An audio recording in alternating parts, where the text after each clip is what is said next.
Nasunog ang isang gasolinahan sa Tuguegarao City. Sa inisyal na investigasyon ng BFP, posibleng pumalya ang pump ng dispenser at pinagmulan ng sunog. Aabot sa ₱250,000 ang halaga ng pinsala. Nabundol ng motorsiklo ang isang nagbibisikleta sa Magaraw, Camarines Sur. Parehong tumilapo ng rider at siklista na pareho ring nakainom ayon sa pulis.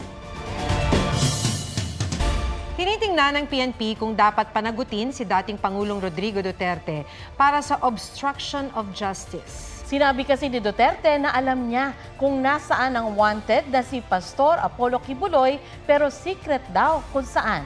May report si Jonathan Andal.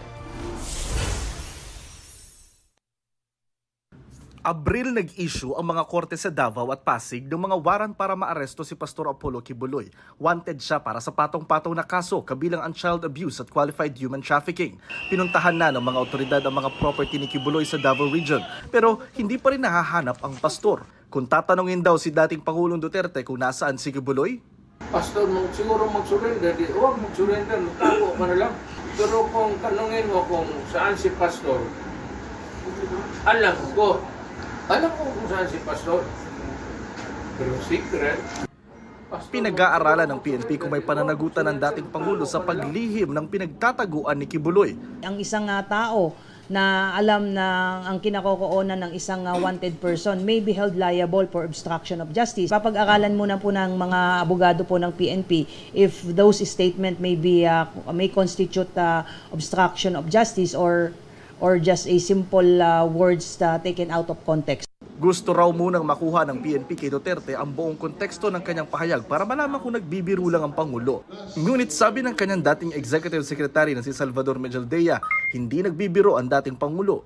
Paalala ni Mejaldea, abogado rin si Duterte na pwedeng igiit ang attorney-client privilege o protektahan ng confidentiality ng napag-uusapan ng isang abogado at kanyang kliyente.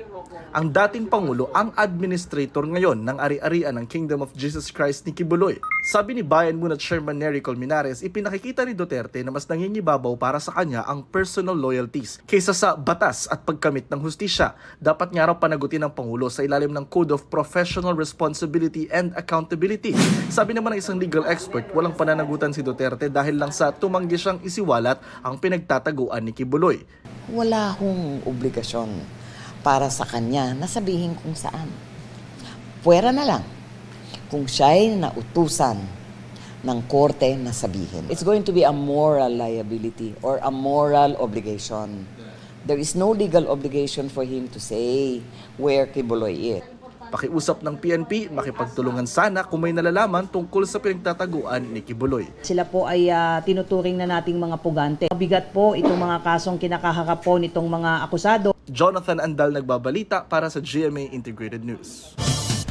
Pinaigting sa isang barangay sa Calasiao, Pangasinan ang ordinansang Aso Mo, Itali Mo matapos masakmal sa mukha ang isang bata.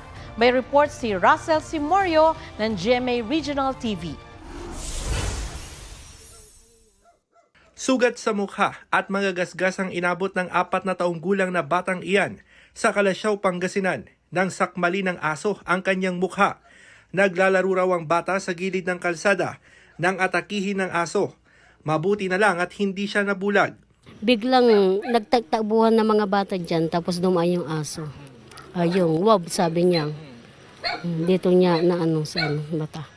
Sinagot ng may-ari ng aso ang pagpapaturok ng anti-rabies vaccine sa bata. Ayon sa Center for Health Development Region 1, 9 nang namatay dahil sa rabies sa Pangasinan mula Enero hanggang Hunyo. Ang rabies po kasi kapag tumama po yan sa isang tao at nagkaroon po ng sintomas, 100% fatal po iyan.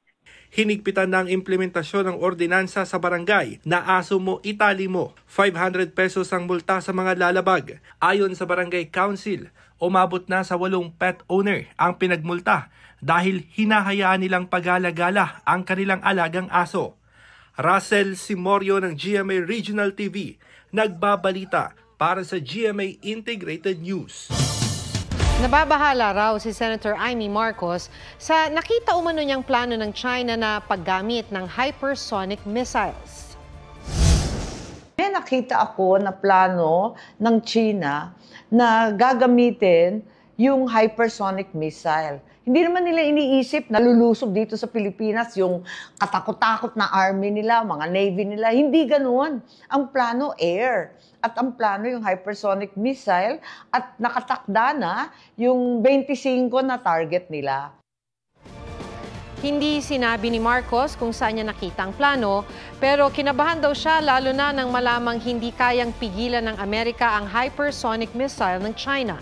Sinubukan naming hingan ng detalye ang opisina ni Senator Amy Marcos pero wala silang tugon. Ang Department of Foreign Affairs at Department of National Defense wala ring komento sa ngayon. Ang Chinese Embassy naman sa Pilipinas sinabing titingnan daw muna ang post ng senadora.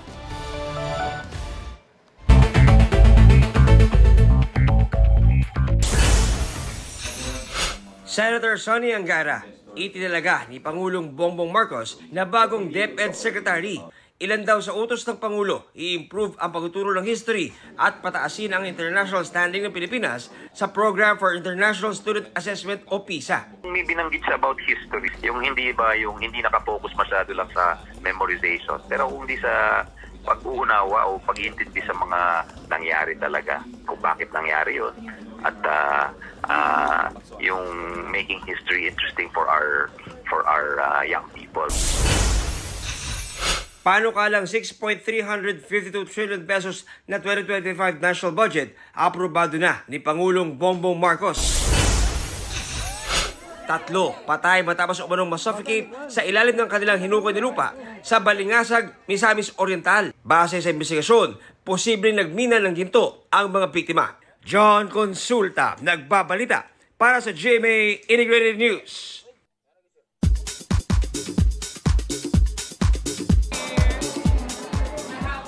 No appearance ni Jeneline Mercado sa pinakabagong station ID ng Kapuso Network. Indikasyon nga ba ng paglipat niya ng ibang network? Paglilinaw ng manager ni Jen na si Becky Aguila, hindi nakasama ang aktres sa station ID shoot dahil hindi raw siya available noong araw na yun. Pero inimbitahan daw ng network si Jen at labis daw nila itong na-appreciate. Ang isyong yan ang laman ng kumalat na screenshots online kung saan nakipagsagutan umano ang TikTok account ni Dennis Trillo na hindi nagustuhan ng ilan. Paliwanag ng talent agency ni Dennis na hack ang TikTok account ng aktor bandang tanghali kahapon. Hindi raw si Dennis ang nag-iwan ng mga malisyosong komento dahil nasa taping siya at limitado ang paggamit ng cellphone. Jin ng BTS, babiyahing France para maging torchbearer ng South Korea sa Paris 2024 Olympics ayon sa mga ulat. Aubrey Carampel nagbabalita para sa GMA Integrated News.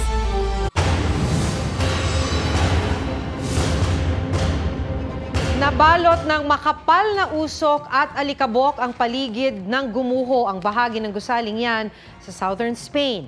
Ayon sa mga otoridad, inihahanda pa lang para i-demolish ang gusali ng kusang bumigay ang 4 na palapag nito.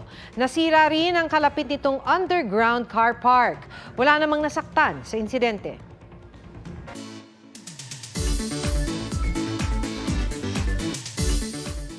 Theme park, playground at arcade all rolled into one ang isang pasyalan sa Quezon City. Level up na art experience naman ang hatid ng isang museum sa parehong lungsod. G tayo riyan sa report ni Katrina Son. Welcoming waves o carpet of waves. Gate of the Journey na Ring of Light ang tema. Samahan pa ng Light of Sea o Myth of the Jungle. Ilan lang ito sa mga makikita sa Digital and Immersive Museum na ito sa Quezon City. Taong 2014 nang magsimula ito bilang 3D museum at 2022 naman nang i-level up ito. We offer an artistic journey and experience po. We also offer comfort and relaxation. Ma-feel niyo rin that the art is around you po. 15 zones o attractions ang makikita rito. Ito ang Secret of Lights. Isa raw ito sa mga talagang pinupuntahan dito dahil bukod sa picture perfect siya at napakaraming mga ilaw, ipinapakita rin daw dito ang pagpapalit ng kulay ng mga ilaw. Mas lively po yung mga makikita po dito na pictures, videos. So yun po, maganda pong mag-picture-picture. Kung playdate naman para sa buong pamilya ang hanap, sagot na raw yan ang pasyalan sa isang mall sa Quezon City. May bag jump, valo climbing, na level up wall climbing. May street game court din, kung saan pwede kang mag-basketball at football. Nariyan din ang Adventure City na perfect para sa bonding moments ng pamilya. Kapag nagpunta nga raw dito ay kailangan yung masubukan ang kanilang bersyon ng trampoline dahil hindi raw to basta-basta. With a twist daw ito. Kung makikita nyo, nariyan ang sarili nyo sa kanilang monitor. May sarili kang avatar at para kang mapapaloob sa game na iyong lalaruin. Tulad nga nito. May Valo Arena din na isang mixed augmented reality game at air hockey. The DNA of this park is for families to play together, spread the love, share the cheer of joy, and of course, bonding with families. It's unique because you get to see yourself on the screen. It's nice to be with the whole family. More of like, they're able to enjoy, and then especially with the kids. Katrina Son, nagbabalita para sa GMA Integrated News.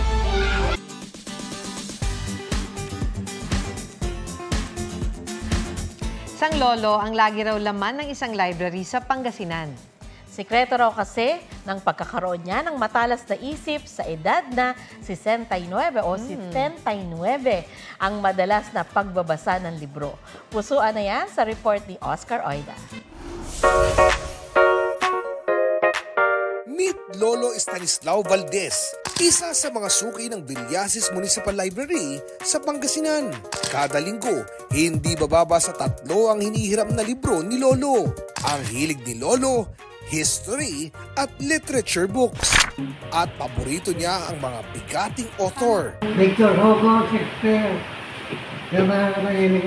Sana all. Partida, wala pang reading glasses yan sa kabila ng edad na 70. College daw nagsimula ang pagkahilig ni Lolo sa pagbabasa ng libro na hindi lang daw niya libangan. Paraan din daw niya ito para mapanatiling matalas ang isip. Nagbasa ka din, nalagakakabaw, pesa ang man mo. Ang kanyang misis na lang na isang retired teacher ang kasama ni Lolo sa bahay dahil ang kanilang 3 anak may trabaho na sa iba't ibang bansa. Buti na lang may library tayo. Di ba tayo araw-araw dito ako nagbabasa. Oscar Oida nagbabalita para sa GMA Integrated News. Yan po ang State of the Nation para sa mas malaking misyon. Ako si Maki Pulido. Para sa mas malawak na paglilingkod sa bayan, sa ngalan ni Atom Araulio, ako si Sandra Aguinaldo. Mula sa GMA Integrated News, ang News Authority ng Pilipino. Huwag magpahuli sa mga balitang dapat ninyong malaman. Mag-subscribe sa GMA Integrated News sa YouTube. Sa mga kapuso abroad, subaybayan nyo kami sa GMA Pinoy TV at sa www.gmanews.tv.